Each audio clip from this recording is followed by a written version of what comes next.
El cinturón de Orión no era lugar para sorpresas, y sin embargo ocultaba una que rompía mapas y juramentos. Los sensores de la fragata Arriaga se sobresaltaron por la lectura de una geometría biológica que no encajaba en ninguna base de datos imperial. La tripulación, joven y curtida, observó con manos cuadradas los patrones que aparecían en hologramas, una fusión de tejidos y vacío, un segmento que parecía crecer como una tercera sombra entre costillas y circuitos. El comandante Ríos bajó la vista a la pantalla, luego al cuerpo envuelto en gel. La niña no se movía, respiraba a su modo extraño, como si inhalara luz. La fragata, un hueso de cold metal, crujió con la proximidad de la nébula. El aire no estaba hecho para reemplazar el vacío, eran los recuerdos humanos los que llenaban sus salas de máquinas. Era miedo en primera fila. El universo contuvo el aliento. La minoría que había quedado para el primer examen fue la que vería la anomalía de cerca.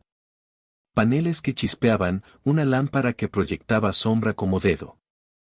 La niña, Aelith, eso fue lo primero que pudieron transliterar, mostraba una anatomía con un tercer pliegue central, una estructura que unía nervios y filamentos líquidos que respondían a la radiación de fondo. No era un arma clásica. No era una herramienta.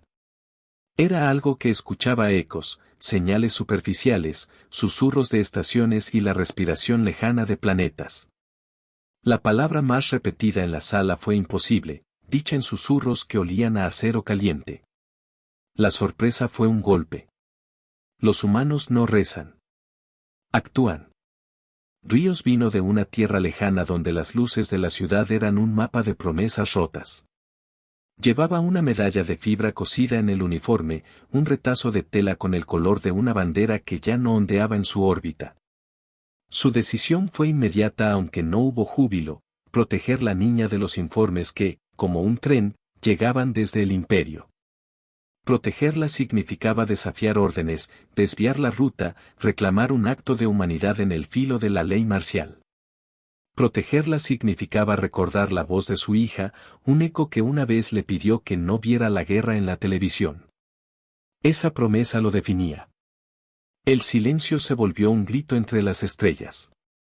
La estación de reparación a la que arribaron estaba herrumbrada por polvo cósmico, salpicada de grafitis en idiomas que mezclaban cifras y lamentos.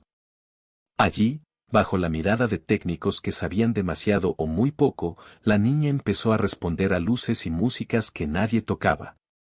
Un técnico puso una pieza de metal a su oído y la Aelith emitió un pulso que vibró en la chaveta, como si sintiera la historia del objeto. Los científicos impusieron guardias, los oficiales redactaron informes que nunca verían la luz.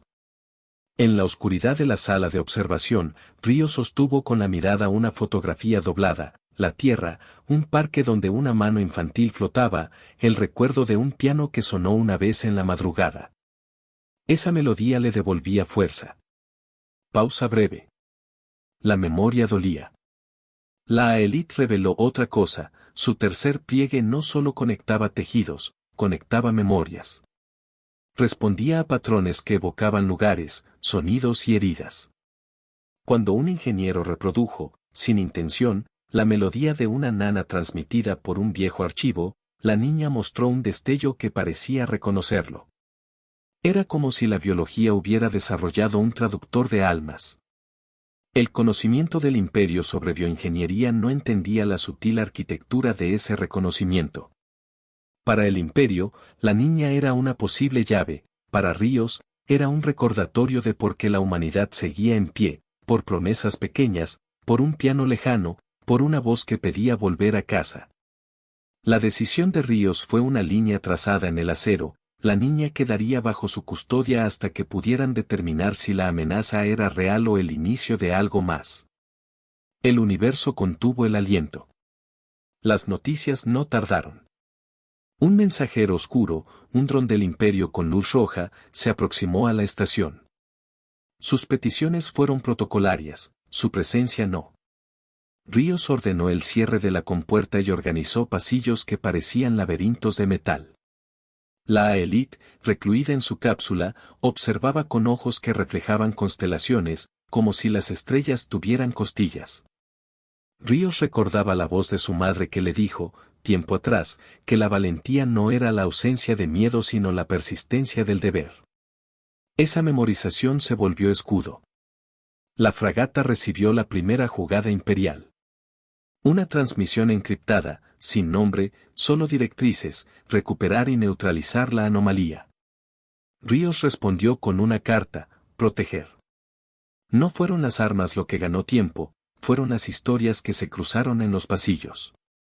Un técnico que había perdido a un hermano en la última campaña contó en voz baja como su niño decía que las estrellas eran lámparas olvidadas. Una mujer cerró los ojos y recordó la bandera quemándose en una plaza de la tierra, la imagen la volvió fuerte y posible. El silencio en la sala era denso. Los humanos no rezan. Actúan. Los días se hicieron cortos y furiosos. Informes, filtraciones, y un pequeño grupo que empezó a conspirar alrededor de la élite. Entre ellos, Ríos encontró aliados, una enfermera que guardaba cartas de su marido, un científico que conservaba en secreto una pieza de piano oxidada. Un piloto que traía en el bolsillo una canica con el dibujo de un sol. Cada personaje traía una memoria, cada memoria un motivo. La élite aprendió a distinguir sonidos, el tic de la llave inglesa, la respiración contenida, el latido de una radio que aún reproducía estaciones terrestres. Su tercer pliegue vibraba con esas memorias como si fueran corrientes eléctricas. Las facciones del imperio no tardaron en mostrar sus intenciones. Un destacamento especial intentó tomar la estación por la fuerza, la primera incursión fue repelida con sacrificios medidos. Un joven escolta se dejó caer sobre una escotilla para bloquear el avance, su cuerpo quedó ahí como una cerradura. La muerte tenía rostro cercano, era el niño que no volvería a la tierra. La tripulación lo lloró en silencio, como se llora a un hermano que se sabe necesario. La escena fue dolorosa. El silencio se volvió un grito entre las estrellas. En medio de la tensión, la élite mostró su primer milagro activo. Cuando una antena fue dañada, su tercer pliegue se expandió y amortiguó la explosión, no evitando la destrucción, sino distribuyéndola en frecuencias que no rompían la estructura vital. No era una protección magnética ni una barrera conocida, era un reajuste de la realidad microfísica, una forma de reescribir el daño. El científico que observó esto lloró sin permiso. Lo que la élite hacía no era atacarlo todo, era ordenar la violencia en patrones distintos, menos letales, más coherentes con la vida. La pregunta se volvió amenaza, ¿era eso una ventaja bélica o un acto de misericordia biológica? Las respuestas tardaron en llegar porque el imperio no perdona dudas. Los informes de fugas incrementaron. Un periodista de una estación externa comenzó a publicar imágenes que hablaban de una niña que siente planetas. Pronto llegaron ofertas de venta y ofertas de poder. Ríos comprendió que lo que tenían era un crisol, si lo mostraban, el imperio lo usaría, si lo ocultaban, la especie élite quedaría en la oscuridad y nadie entendería su potencia. Decidir era cargar con culpa o carga pesada. Los humanos actuaron con memoria. Los humanos actúan. Una noche, una vieja melodía se filtró por la sala, una nana terrenal reproducida por una vieja tabla de sonido, rota pero suficiente. La élite respondió con pulsos que proyectaron imágenes en la oscuridad, praderas azules, olas de un mar que no existía en su sistema. Entre las imágenes, una figura pequeña, humana, recogía un objeto perdido. Ríos reconoció el gesto de su hija. La visión fue un ancla, no era técnica, era humana. El universo contuvo el aliento. La decisión se aceleró cuando el imperio organizó una operación más amplia. Naves de interdicción surcaron la región con frío punzante. Ríos movilizó a los suyos en una red de emboscadas, distracción por un lado, retirada por otro, un ataúd por último. Se hizo visible la talla del sacrificio. Un piloto que había fingido estar enfermo se lanzó contra una nave madre para abrir un hueco, su nave explotó como una flor rota. La Aelith, en ese instante, liberó una onda que desorientó a los cazas imperiales, no tanto para destruirlos sino para incapacitar sus sistemas de puntería. La acción salvó vidas. La acción costó otras. La fragata Arriaga quedó llena de nombres. Los humanos no rezan. Actúan. El combate final se produjo en torno a las ruinas de un astillero planetario, un lugar donde el Cold Metal había conocido las manos humanas y ahora se tornaba escenario de fuego. El Imperio lanzó su fuerza de choque, Ríos organizó una defensa que parecía improvisada, pero que era en realidad la suma de todas las memorias reunidas. La Aelith fue colocada en el epicentro de un anillo protector, no para ser usada como arma simple, sino para filtrar el choque. Ríos sabía que aceptar eso implicaba exponerla a una intensidad que podría borrarla. La noche anterior al choque, Ríos caminó por los pasillos recordando a la niña que una vez conoció en la Tierra, la hija que tocaba las teclas de un piano con callos nuevos, la mano que sostenía la suya. Un piano distante retumbó en su memoria, una nota sostenida que combinaba con la vibración de su pecho. Ríos prometió que si la Aelith sobrevivía, protegería su memoria con la misma fuerza que protegía la de su hija. Breve silencio. El dolor era antiguo. La batalla explotó como una tormenta tropical en miniatura, naves giraron en espiral, fragmentos de astillero cayeron como hojas metálicas. La Aelith, cuando recibió la energía, no liberó fuego indiscriminado. En su lugar, moduló frecuencias que reorientaron las armas enemigas hacia sus propias naves, lo que había sido diseñado para destruir fue devuelto hacia quien no entendía su propósito. La táctica fue brutal en su precisión, convertir la superioridad enemiga en su propia derrota. El Imperio, habituado a matrices y códigos rígidos, encontró frente a sí una resiliencia orgánica que no respondía a órdenes. La carga final fue una coreografía de sacrificios. Pilotos que habían sido pasto de miedo se volvieron escultores de destino, maniobrando naves como si fueran jaulas de honor. El astillero vibró con la suma de historias humanas, cartas sin enviar, manos que habían aprendido a coser uniformes, mujeres que recordaban el nombre de quienes perdieron. Cada maniobra humana estaba alimentada por una memoria, una canción, una promesa. La Aelith amplificó eso en un pulso que desarticuló las matrices de guía imperial. El silencio se volvió un grito entre las estrellas. Cuando el humo se disipó, la victoria llevaba el rostro de la pérdida. El Imperio sufrió la humillación de ver un centro de ataque inutilizado por aquello que no sabían clasificar. Pero la Arriaga había perdido tripulación, el astillero estaba quebrado y la estación de reparación apenas respiraba. La Aelith flotaba en su cápsula, extenuada pero viva. Ríos, con las manos manchadas de polvo y memoria, entendió que no había ganadores puros. Los humanos pagaron el precio. Los humanos no rezan. Actúan. En la calma posterior, emergió la humanidad en su forma más pura, reparar, enterrar, recordar. Ríos caminó entre tumbas improvisadas mientras una mujer entonaba una melodía que parecía un eco del piano de la tierra. Una vela, un pequeño dispositivo que imitaba la llama, ardía junto a una placa que llevaba el nombre del piloto que se había sacrificado. El sonido de la vela era el crujir de un universo que, por un momento, permitía memoria. El universo contuvo el aliento. La Aelith abrió los ojos y miró a Ríos.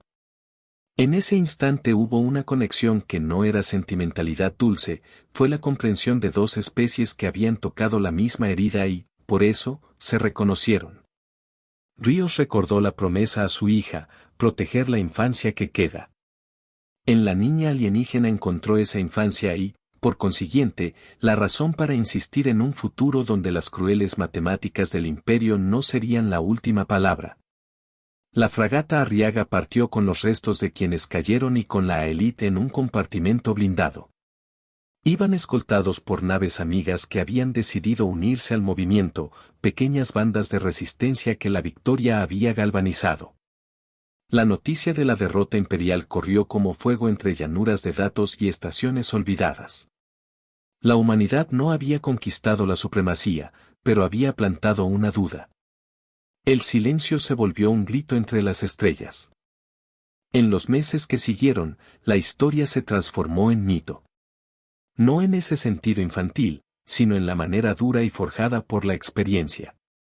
Estaciones se reconstruyeron lentamente, las comunidades humanas volvieron a cantar las canciones que habían llevado a los combatientes. Ríos mantuvo la promesa, la élite fue protegida y se convirtió, con el tiempo, en puente entre mundos. La niña aprendió las sutilezas del idioma humano y los humanos aprendieron a escuchar su anatomía como quien escucha un instrumento extraño. Juntos desarrollaron métodos que mezclaban memoria y ciencia, actos y empatía. Un día, la música del piano volvió a sonar en una sala de la fragata. Alguien había reparado la pieza oxidada que el científico había guardado. La melodía era imperfecta, saltaba en notas, pero era suficiente para convocar recuerdos. La élite proyectó imágenes de un océano imaginario cuando escuchó la secuencia. Río cerró los ojos y por un instante pudo sentir la brisa de una tierra que todavía resistía en relatos. Los humanos recordaron por qué luchaban. Los humanos no rezan. Actúan. No todo se resolvió con heroísmo. El imperio tardó en aceptar la derrota y envió emisarios que exigían rendición o cooperación. La respuesta humana fue un desarrollo lento, deliberado y orgulloso, negociar desde la posición de alguien que no solo teme sino que entiende. Los pactos que se firmaron no borraron la sangre, pero impusieron límites a la avaricia institucionalizada. La élite participó en eso como testigo viviente de lo que la humanidad puede ofrecer, no armas, sino promesas. Hubo dolor persistente. Ríos tuvo pesadillas donde la fragata se convertía en una caja que viajaba sin rumbo y su hija era una figura en una playa que se alejaba. El sonido de una llave inglesa lo despertaba. En esas noches escuchaba la voz de la tierra en su cabeza, y en la voz veía a su familia. Cada memoria era un motor. Cada motor, una razón para levantarse. El universo contuvo el aliento. La humanidad, ahora más consciente de su fragilidad y su capacidad de compasión organizada, comenzó a construir un archivo compartido con la élite, una biblioteca de sonidos, sabores, imágenes y dolores. En ella había fragmentos de la tierra, la risa de un niño, el crujir de una bandera ardiendo, la nota vacilante de un piano de salón, y ecos de sistemas que Aelith recordaba de su mundo. La biblioteca no era solo para conocer, era para curar. Los científicos que antes veían a la niña como herramienta empezaron a comprender que el valor real residía en la combinación de memoria y acción. Una mañana, en la cubierta restaurada de la fragata Arriaga, la Aelith y Ríos observaron una lluvia de polvo estelar que parecía una promesa en suspensión. No había himnos, había un silencio compartido que era más elocuente que cualquier discurso. Ríos pensó en su hija, en el piano, en la plaza donde la bandera se había quemado. Todo eso era la razón por la que siguieron. Breve pausa. La esperanza era trabajo continuo. En las fronteras del imperio, ahora bajo cuestionamiento, surgieron pequeñas insurrecciones que usaban la memoria, no solo las armas, como arma. Historias de niños protegidos, de pequeñas estaciones que evitaron la violencia gracias a medidas ingeniosas, se multiplicaron. La fama de la Aelith fue menos prudentemente militar y más compleja. Era la criatura que había enseñado que la evolución puede entender amor en formas útiles para la guerra y más útiles aún para la paz. Los que gobernaban tuvieron que renegociar su lugar. Ríos envejeció con menos arrugas que el acero, pero con la marca de haber amado en silencio. Su legado fue simple, un archivo, una canción, personas que supieron que luchar no significaba destruir, sino decidir qué recordar. La Aelith creció en entendimiento y en curiosidad, aprendió lo que significa prometer y cumplir. No hubo romance en su vínculo con Ríos, hubo una paternidad hecha de supervivencia y memoria. Fue suficiente. El universo contuvo el aliento. La historia que corrió por las estaciones y por los restos de astilleros se convirtió en lección. Las naves que antes obedecían ciegamente ahora preguntaban por qué llevaban cargas. Las banderas no dejaron de arder en alguna plaza, pero las cenizas que quedaron se guardaron, no para celebrar la derrota, sino para recordar la fragilidad del deseo de poder. La humanidad había despertado no solo a una respuesta biológica, sino a una conciencia que les recordaba que su lucha no era por dominación sino por algo más pequeño y definitivo. La protección de lo que todavía no podía defenderse a sí mismo. Los humanos no rezan. Actúan. En la noche que cerró el ciclo, una pequeña placa fue colocada en la cubierta de la fragata, al lado del piano reparado. Llevaba los nombres de quienes habían caído y una frase breve, que la memoria no se pierde cuando se comparte. Ríos puso allí la fotografía de su hija. La élite depositó, con un gesto tenue, un filamento bioluminoso que brilló como una promesa viva. Fue un acto silencioso, más poderoso que cualquier oración. El silencio se volvió un grito entre las estrellas. Vinieron por un planeta, pero despertaron a una especie.